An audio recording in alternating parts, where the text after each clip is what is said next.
The CBS Radio Mystery Theater presents...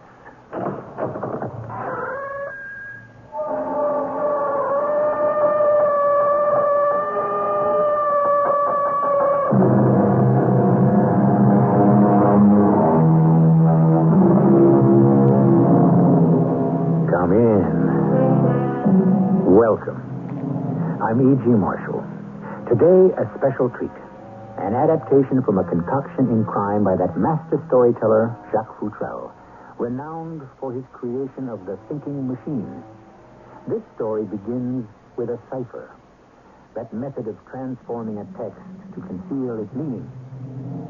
Ciphers have popped up in tales by Edgar Allan Poe, Dorothy Sayers, and Conan Doyle, but I must admit, I rarely come across such a clever concealment of crime as you will give ear to in a moment. Lying here in the hospital, I've been asking myself, Elizabeth, what is this crazy love I still feel for you? You can't help yourself, John, can you? Go away. Get away from me, Elizabeth. I don't want to see you. Dear John, you mustn't excite yourself. Nurse. Shall I tell you something, John? I hate you. I hope you die.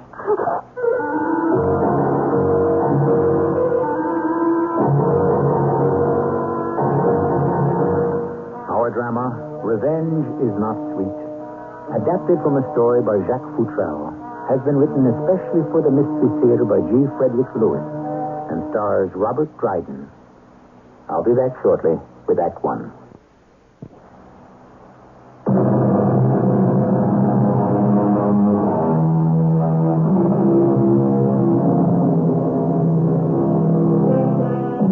As I told you, the trail of today's crime begins with a cipher, that device used in war and peace to conceal state secrets from an enemy. But it could also be used to frustrate your enemy. From there, the trail leads to hatred, and from there to revenge. But, as it said, it's foolish to be avenged on your neighbor by setting his house on fire. In the end, you also may be consumed. Hatch? Is this Hutchinson Hatch? Yes, hello. Yeah, yo, that you, Dr. Van Dusen? Yes. You busy? I'm always busy. This is a newspaper office, Dr. Van, but go ahead. All right, I'll make this brief. The girl has come to see me, name of Elizabeth Devon. Said her stepfather was Pomeroy Stockton, who died 2 days ago. The inventor? That's him. Yeah, male, did an open. Heart failure. Wasn't very old, if I remember. All right, stop talking and listen, Hatch. Miss Devon claims it wasn't heart failure. That it was made to look like a suicide, and the doctor wrote a false death certificate. She suspects her stepfather was murdered. Oh, I like that. Can we work out the usual deal, Dr. Van? I'm your leg man, help you on the case, and in return, I get an exclusive for the paper? I want you to crack your files and go out and ask questions. Stockton had one son. I want to know all about him. All about the girl, too. Then you beat it up here when your shift is over. I can hardly wait. On second thought, wait an hour. She's still here, and I don't want anyone to know you're working on the case.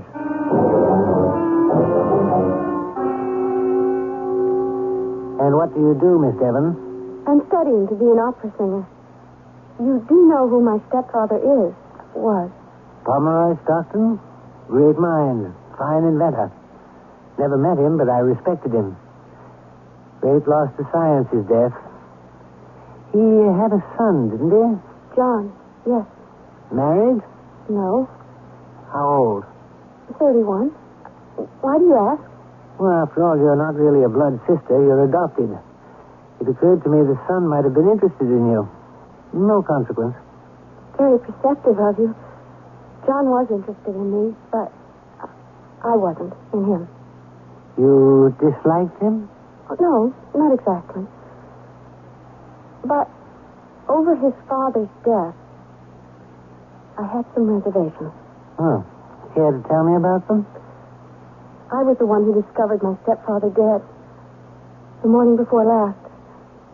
He was in a room in our house he called his shop. Right away, naturally, I got in touch with John.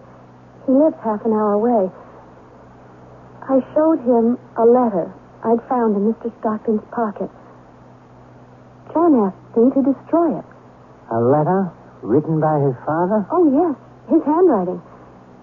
I said I'd get rid of the letter, but the more I thought about it, the more worried I became, so I kept it. Was there an autopsy? No.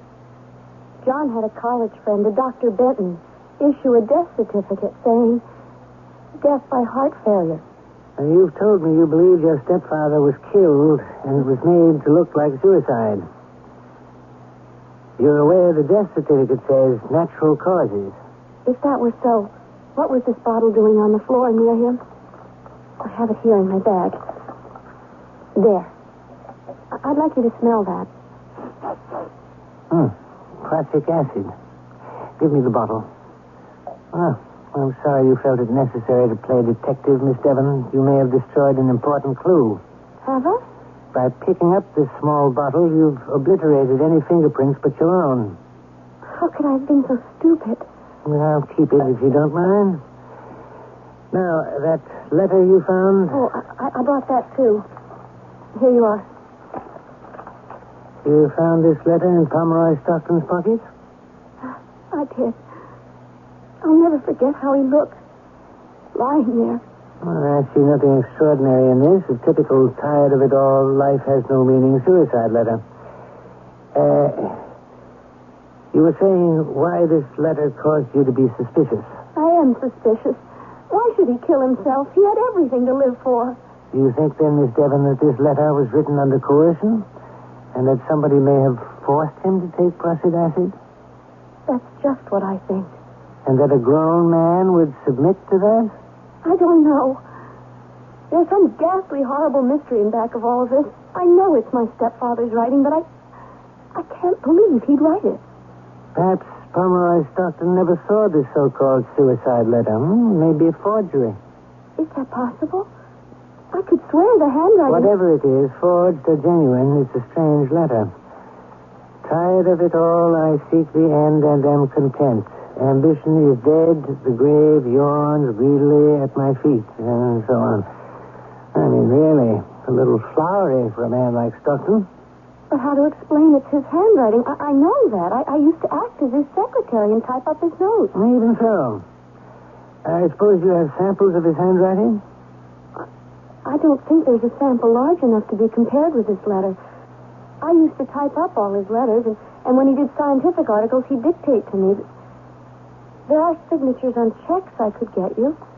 So I guess he never used a fountain pen. Not so far as I know, except in this letter. You have a pen? Oh, yes. Would you like to see it? I never loaned it to him. For one thing, it leaks a little. Better have that taken care of before it leaks blue ink all over you. Dr. Van Dusen, do you suppose there's a cipher in this letter? Mr. Stockton was very clever at hiding his formula so they wouldn't be stolen. There's a wall safe in the cellar, a sort of vault where he'd make me place his notes. Miss Devon, I'll hang on to the letter for the present. And you may regard me as being sufficiently interested in this case to help you.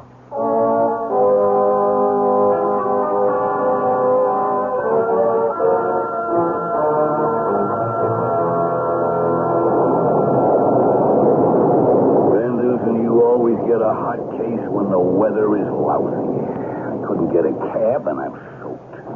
If that's your roundabout way of asking for a second whiskey, don't bother. Take the bottle.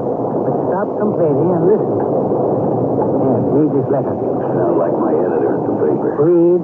Go on talking, Dr. Van. I can read and listen at the same time. I want you to go see his son, John Stockton. Find out whether there's any personal enmity between him and his stepsister, Elizabeth Devon. What was the cause of it? Another man? If so, who? What, you read it? Twice over. Poor old Pomeroy, the inventor, could never get a job on my paper. It's grossly overwritten. If he wrote it. Miss Devon suggested it may be written in that curiously overblown way to hide a cipher. A cipher? Like in cryptography. A hidden message. I got it. You read every other line or every 10th word, and out comes a hidden message. In that overwritten suicide letter, there is a cipher. You figured it out already? Let me ask the questions, all right? What's your report, Hatch? Stepdaughter Elizabeth, adopted 15 years ago before Pomeroy Stockton's wife died. Girl, now 21, lives with him in Dorchester Street. She takes singing lessons. Has no boyfriend.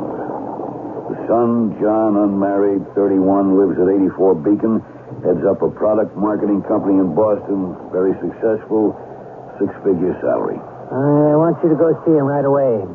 Wait for him to get home from work. Find out what division of property has been made by Pomeroy Stockton's will. Who gets what and how much. If, as the girl believes, Stockton was murdered, there must be a motive. Oh, Dr. Van, don't send me out there in this weather. I'll never get a taxi. I'm not asking you, Hatch. I'm telling you. Unless you're not interested in the story. With your byline...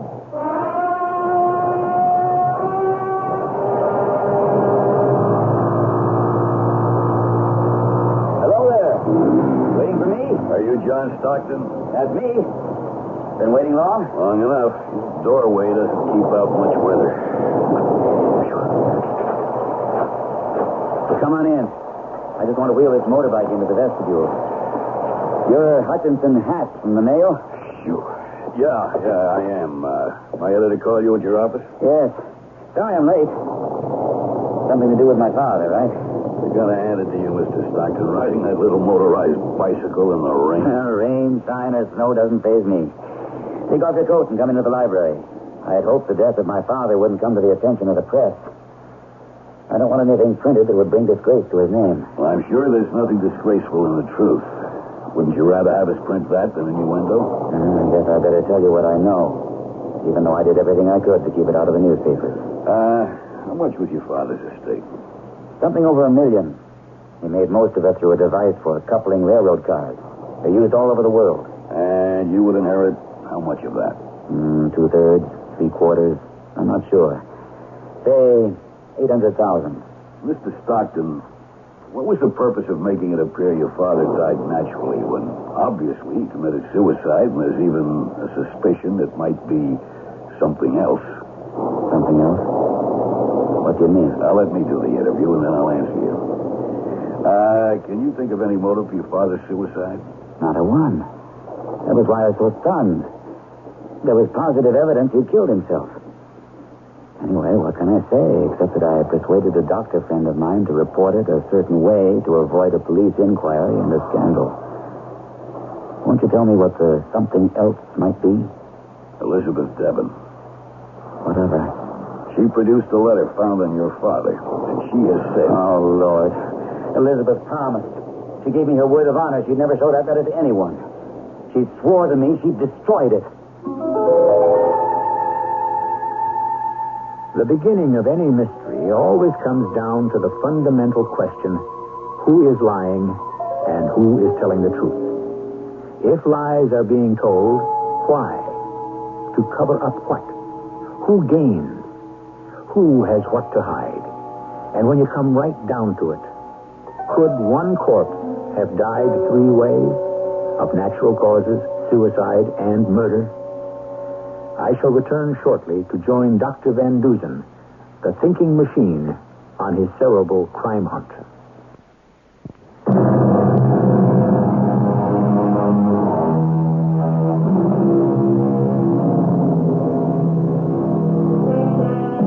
A proud and successful businessman, John Stockton, is being interviewed by Hutchinson Hatch, a reporter, concerning the strange death of Stockton's father.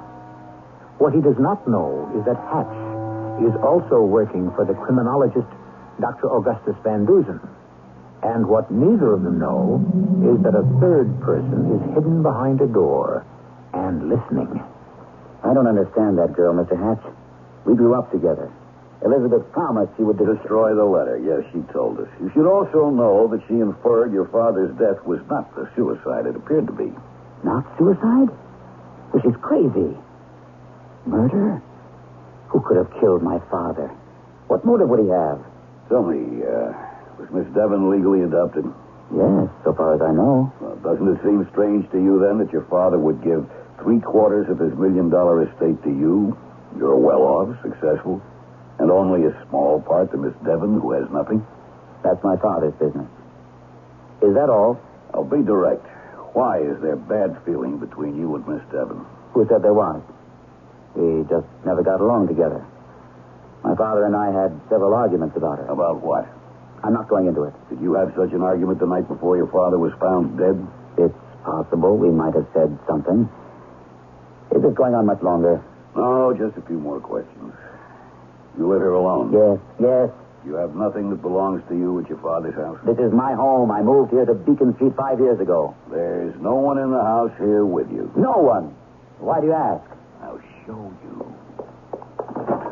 How do you do, miss? What can I do for you? Elizabeth, what are you doing here?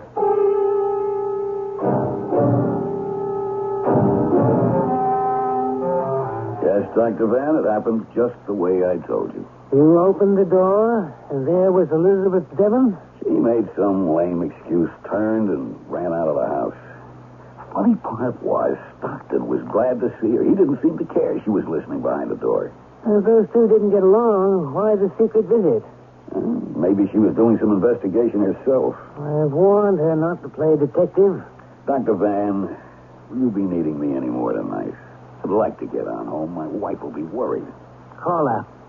Tell her it'll be 2 in the morning and not to wait up for you. 2 in the morning? How am I going to be at the paper at 8 a.m.? You'll manage. You always do. Well, I hope this story's going to be worth it. I still haven't dried out from that storm. Well, we'll have dinner. You can sit in front of the fire, dry out. And at midnight, you and I will pay a call at a certain cellar. Beacon Street, where John Stockton lives? No. Dorchester Street, where his father lived and died.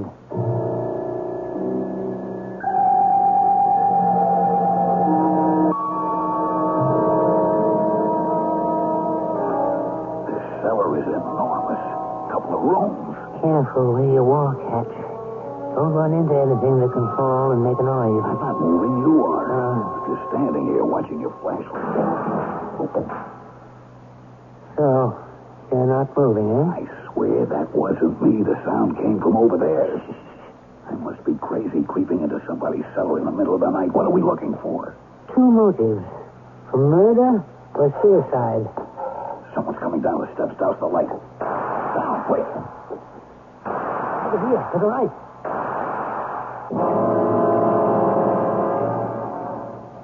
Let go of me. Let go. The heck I will. The idea of firing a pistol like that. You want to hit somebody? Get off me. Hey, voice sounds familiar. You John Stockton. Are you burglars or what? Where's the light switch? Over by the stairs. You can let him up now, Hatch, so he can turn on the light. You men from the newspapers, don't you ever give up? It is. John Stockton. I knew who you were right away. That nosy reporter. Who's your friend? Augustus SFX Van Dusen. Why did you try to kill us? I thought you were burglars. I heard a noise down here in the cellar, so I came down to see. I thought you lived on Beacon Street, Mr. Stockton. I do, but I came here tonight on a little business of my own. You have a key to this house? I always had a key. Suppose we go upstairs and tell Elizabeth Devon you're prowling about in her cellar. No, don't tell her. Why not? You two don't seem to realize you're trespassing. I have more right here than you. This is my father's house. How'd you get in here? What is all this? Elizabeth. John. Dr. Van Dusen. Would you mind explaining what you are all doing here?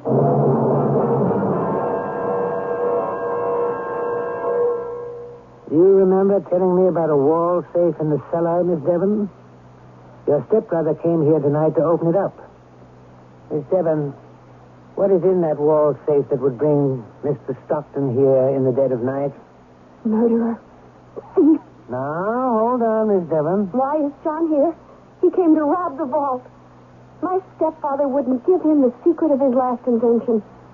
That's why you forced him to write that letter, wasn't it, John?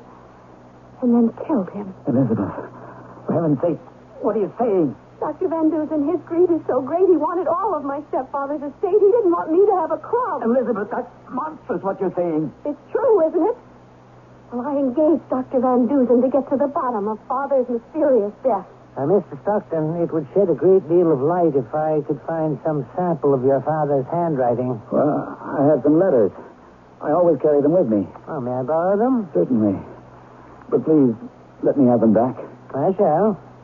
Come along, Hatch. Yeah? Just a moment. Where are you going? Back to the basement to examine that wall safe where you said Mr. Stockton Sr. kept his formulas. Elizabeth, would you stay here with me a moment? I want to talk to you. I don't know whether I can trust you, John.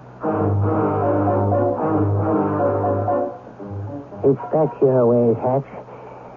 See where I'm pointing the light? Strange, isn't it? John Stockton was so all-fired anxious to get to the vault. But now that Elizabeth is here, I don't know what to make of those two. Where are they? Can you see them? Still talking up above by the cellar stairs. Oh, here it is. Small metal door, that's the secret vault? Well, not so secret anymore. The door is open, and the vault is empty. Someone's turned off the cellar lights again.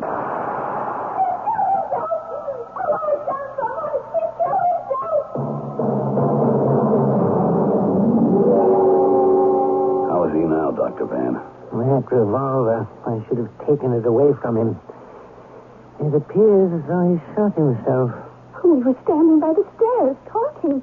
And then John said, "Follow me. I want to show you something." And then the cellar light went out, and he must have... Will he die? Here are all the handkerchiefs I could find. Oh, I wish I had some bandages. Tie these handkerchiefs together for me, will you, Hatch?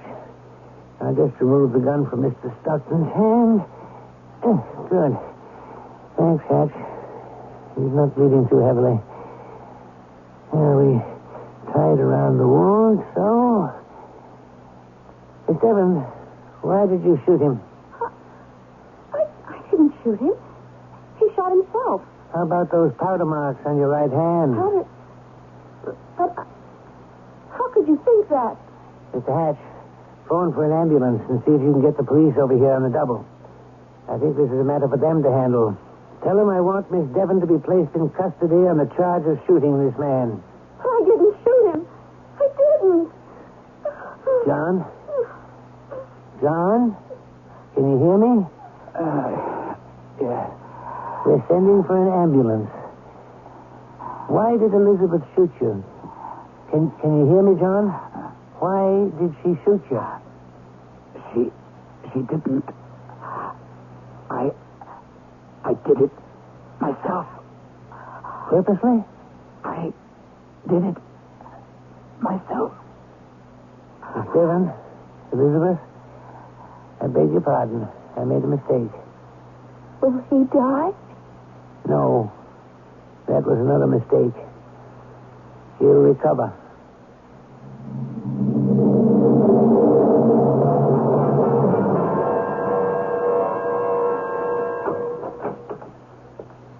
How is he, Dr. Van? I'm actually well enough to get out of the hospital this very minute. So? So nothing. I've asked John to remain exactly where he is, inside that room. I don't understand. Why?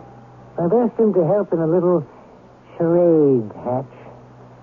If indeed he had a hand in his father's death, as Elizabeth Devon suspects, he'll show his hand. If, however, Elizabeth herself is implicated, she too will reveal her guilt. I wish I knew how. You will. Oh, hello, Elizabeth. Dr. Van Dusen? Have you been in to see John? Well, the resident doctor thinks it's better John doesn't have too many visitors. But I must see him. Of course. I do caution you, though. Don't excite him. I'm afraid the slightest undue strain on his heart might bring on severe complications. Well, I'll be most careful. I wouldn't want anything to happen to John. You know that, don't you? Do I? John, are you awake? Hello, Elizabeth. I didn't expect to see you here. You didn't think I'd come to the hospital to visit my own stepbrother? No. You're the only brother I've got. Why did you come? I had to. I feel very close to you. That's why. Do you? Yes. I wish you had felt that way 5 years ago. I was very resentful then. You were wicked, John, to do what you did. You were 16. A child. You would have wrecked your life. Who are you to judge how another person wishes to live? I loved him. I loved him with all my heart. And you ruined it. You were childish and stupid. I hope you've grown up since then. I've grown up. I've learned there's only one way to get along in life, and that is to be hard. Is that why you slipped the gun out of my pocket and shot me? Is it, Elizabeth? Why did you say you'd shot yourself? If you knew it was me? I've been asking myself that question every hour I've been lying in this bed. Why didn't I realize the kind of worthless person you were years ago? What is this crazy feeling I still have for you that drives me up the walls? Maybe you still love me, Tom. Go away from me. Go away. I don't want to see you or have anything to do with you. Nurse. Nurse. No one can hear you, dear John. No, I won't let you touch that buzzer for a nurse. Shall I tell you something? Nurse, please.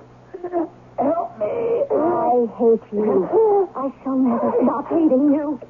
I hope you die.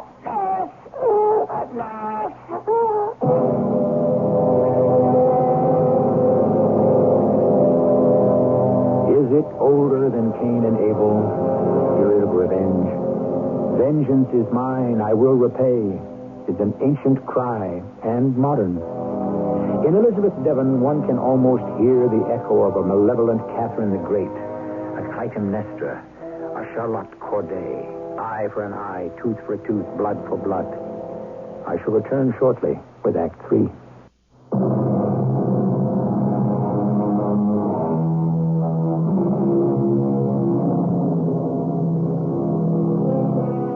Let me recall the events for you. Adopted by a wealthy inventor, Elizabeth Devon seems to have borne a grudge and a hatred for her stepbrother, John. The famed criminologist, Augustus Van Dusen, stands with her in the very room where the inventor died. Yes, Dr. Van Dusen, this is where I found my stepfather's body. The last time I saw him alive was Monday. He told me his work was almost complete and expected it would be worth a fortune. Oh, that must have been the copper hardening process. At 5 o'clock, John came over and went in here to see his father. How long he stayed, I don't know. Mondays I have a singing lesson and I eat out, so I made a sandwich and put it with a glass of milk and some fruit on a tray for my stepfather and left it in the kitchen. I got home about 9. The food hadn't been touched. Were you alarmed? Did you come up here to Pomeroy Stockton's workroom to see what was the matter? I didn't, because he often skips a meal. Especially when he's on the home stretch with some problem. He won't be disturbed.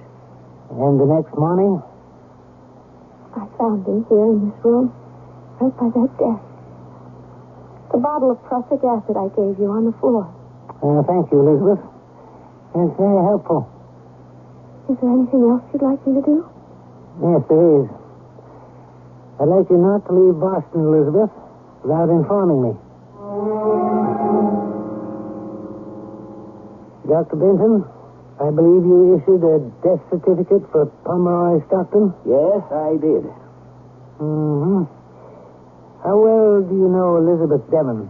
Only what John has told me. An adopted daughter who, for some reason, kept her own name. 5 years ago, she had a love affair. Some local beach boy, I think. She was only 16. John really got uptight about it. I think he was sort of keen on her himself, but she's never given him a tumble.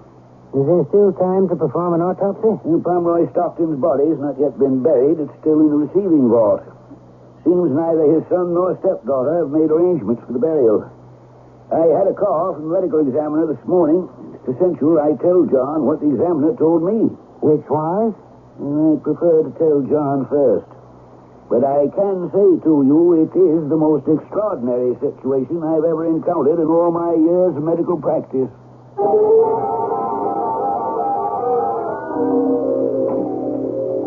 Helen, send in Mr. Hatch now, will you? Mr. Sloan, it's good of you to see me on such short notice, especially at the end of a long working day. We lawyers have no hours. I understand you are the attorney for the estate. I am, but I wish I weren't. There a problem? Unbelievable, there it is. I can't locate the will. You got it here? Mr. Hatch, this is off the record. If Stockton's son or his stepdaughter or any of the other beneficiaries were to find out, I'd look pretty foolish. The darn will has either been mislaid, misfiled, lost, or it could have been stolen. Right now, I don't have the remotest idea where it is. It's off the record. Do you remember what the will provided? The bulk of the estate to John, $5,000 a year to Miss Devon, and she gets the Dorchester house. That's about it. What happens if the will's never found? When Stockton has died intestate, the son inherits. Whatever he wishes to settle on his stepsister is up to him. Well, Mr. Sloan, thank you for your time. I hope that will turns up. I have a sneaking suspicion that it may never. I wonder if I might use your phone. Certainly. Help yourself.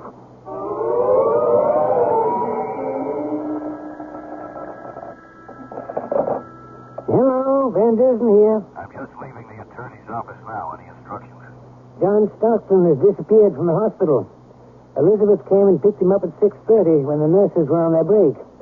Get over here, Hatch. On the double. Elizabeth, I can't say I understand you at all. For years you've hated me. Oh, no, John. All right, forget the past. What about yesterday? Those cruel things you said in the hospital. I didn't mean them. Please believe me. I don't know what to believe. Today you're a completely different person. You bring me home, make a beautiful dinner for us. You are a girl full of surprises. Maybe I surprised myself. There are lots of things about me I don't like. You even moved my moped out of the driveway into the garage to keep it safe. Now, don't tell me you're not likable. John, we've wasted too many years. I don't want to talk about the past. What do you have to drink? Scotch.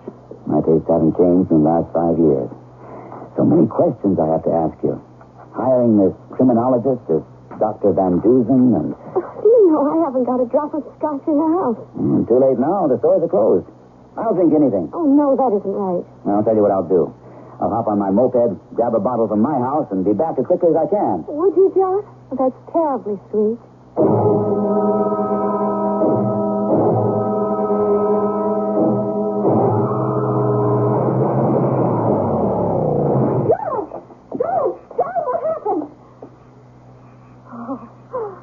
Lord in heaven, it's done. It's done. It's all over. Unbelievable.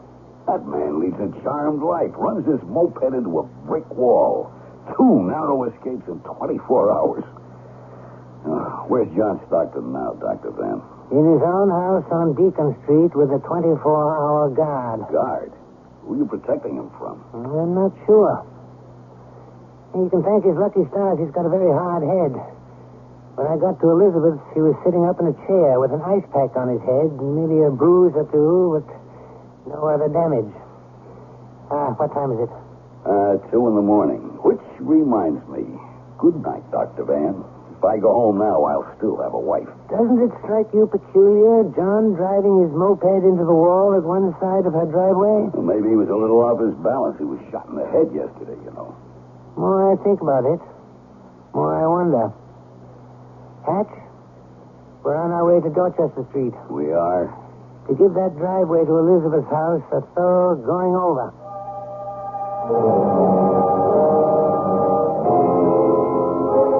What do you expect to find? Answers. Shine your flashlight straight down. Can you shield it with your hand? I don't want Elizabeth out here asking questions before I have them. Them what? Now, move your flashlight to where I'm standing, Hatch. Answers, I told you. I know the why, but I'm not exactly sure as to the how. Now, walk up the driveway with me, keeping your circle of light to the right of mine. I can see the skid marks, all right. Yeah. They start here, right at this point. It looks as if the moped suddenly hit something and skidded against that wall. Will you look at that? Look at what? See where I'm aiming my flashlight? 18 inches off the ground. See those cuts in the bark of the tree stem? Sure do. Looks like knife cuts all the way around. Stay where you are. I'm going to have a look at the tree directly opposite on the other side of the driveway. Don't move, Hatch. I'm getting my bearings from you. Yes, just as I suspected. Dr. Van, Elizabeth just walked out the door and is heading this way. I thought it was you two gentlemen. Elizabeth, would you have a look at this piece of wire tied around this tree? It's been cut off, but I suggest you put it here. You strung a wire from this tree here right across your driveway to that tree opposite. That is what John Stockton ran into last night, and it could very well have killed him. That's what you wanted, isn't it?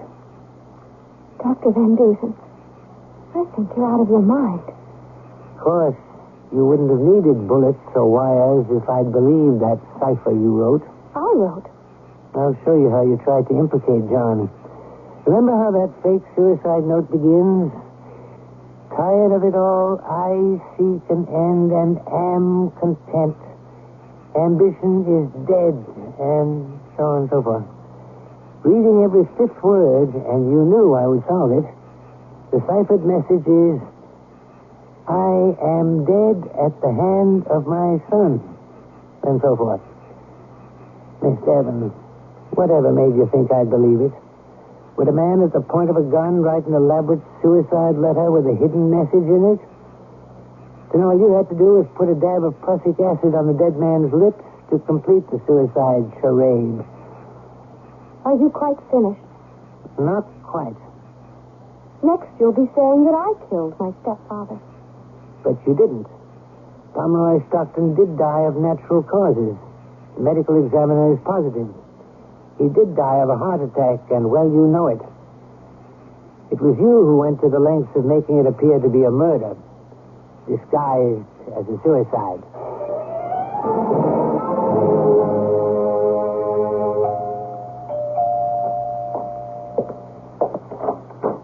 Oh, good afternoon, gentlemen. Come in. Hey, you're on your feet. How about that, Dr. Van? Come in. I'm just having lunch. Kitchen's this way. Sit down and I'll pour you some coffee. Huh. John, do you know that Elizabeth has left town? Yes. Our lawyer, Fred Sloan, was here this morning. Told me she'd handed him the keys and told him to sell the house on Dorchester Street and everything in it. So I might just buy it. It was father's. I'm going to be candid, John. That girl was no good for you. She went to elaborate lengths to get even with you for something that happened years ago and to get rid of you and inherit everything. Fred told me the same thing. How could I have been so naive? Mr. Stockton, there was $1 million at stake. Even more, I guess. Dad's formula for copper hardening. I don't know where it disappeared to. The last evening I was with him, we agreed I would market his process. But then, when he killed himself... He didn't, John. It really was a heart attack. Elizabeth found him and manufactured the whole scenario, the prussic acid, the letter. And when her scenario didn't play, she tried to kill you. Would you mind, Dr. Van Dusen? Don't say any more. I don't like to hear all that. I've searched everywhere for your father's formula. Like his will, it's disappeared. Sit still, I'll go. You home to anyone, Mr. Stockton? Home? Oh, sure. And she has left town, I'm told. Disappeared. Of course, she has committed no actual crime. She's gone, that's it. Why should I chase after her and prosecute her? The messenger delivered this envelope for you, Mr. Stockton. Don't give it to me. Throw it away. I don't want it. You recognize the handwriting on the envelope, don't you, John? Yes. It's Elizabeth, isn't it? Yes. I'm being childish, I know. You don't have to open it now. Just take it. It's a strange feeling that's come over me. I can't really describe it. Well, try to. You'll feel better for saying it. Just now, her letter.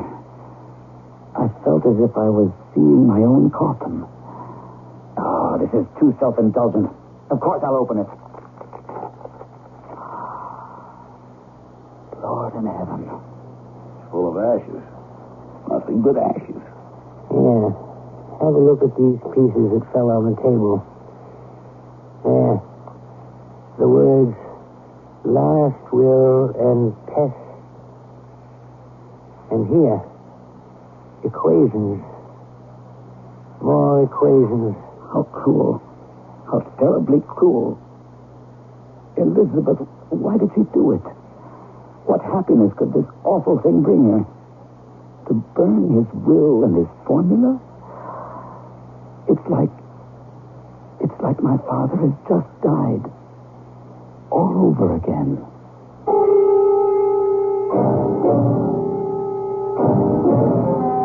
A woman dares all things when she either loves or hates.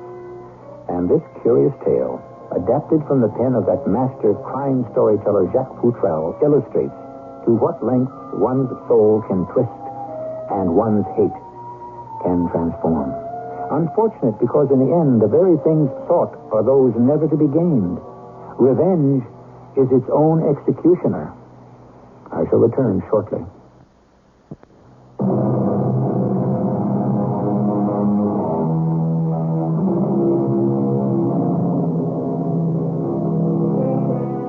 What will not ambition and revenge descend to? Who aspires must fall low, as high he soared. Revenge at first, though sweet, bitter ere long, as back on itself recoiled. The poet John Milton. The poem Paradise Lost. Indeed, that is what our story today was about. Paradise Lost.